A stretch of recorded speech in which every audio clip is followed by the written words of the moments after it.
You are surrounded by secrets. People are locked doors, and you are clawing at the wood, trying to find a key. You ask questions, you probe, you plead, and yet the more you ask, the more they pull away. You feel the weight of their silence. It's heavy, it's frustrating, it makes you feel powerless. But what if I told you that the door isn't locked?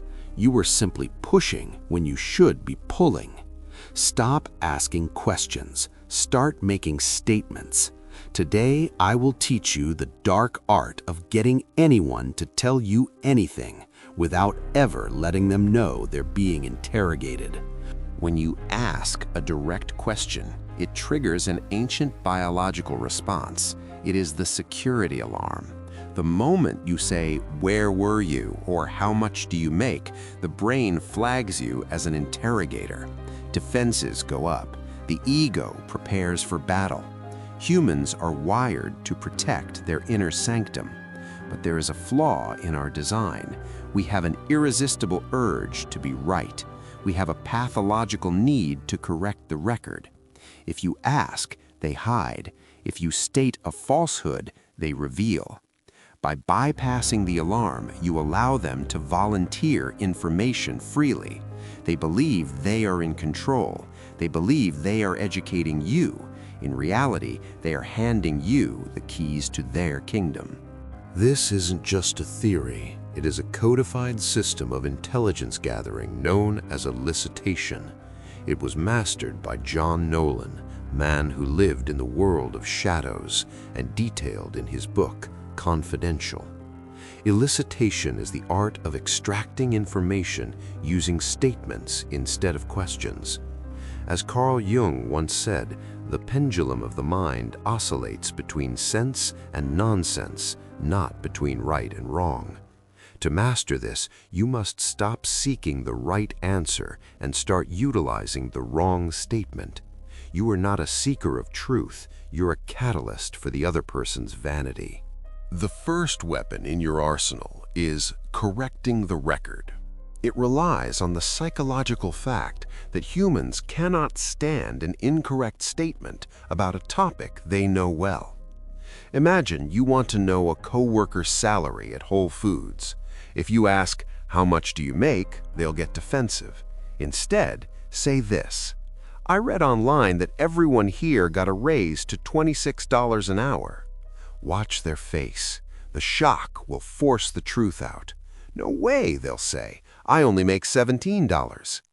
This worked for Soviet spies during the Cold War. They wouldn't ask U.S. sailors about ship specs. They would tell them that German submarines were superior. The sailors, fueled by pride and the need to correct the idiot in front of them, would reveal classified propeller diameters just to prove they were better. Their ego was the leak.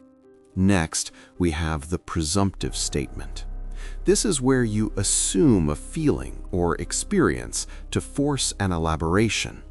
Use keywords "I bet" or "so," followed by a recap. If someone is being vague about a difficult project, don't ask what happened. Say, "I bet that project was a nightmare to finish." By empathizing with a false or exaggerated premise, you invite them to correct the details. Actually, they'll say, "The deadline was fine. It was the client who was the problem." If that fails, use feigned disbelief. Pretend you don't believe a fact is possible.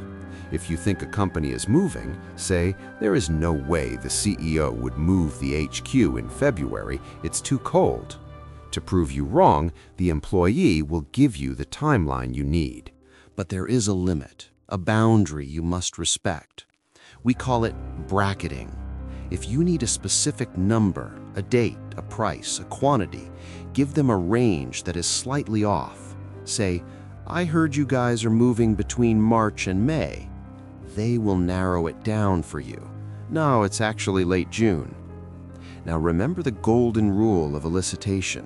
The more sensitive the information, the fewer questions you should ask.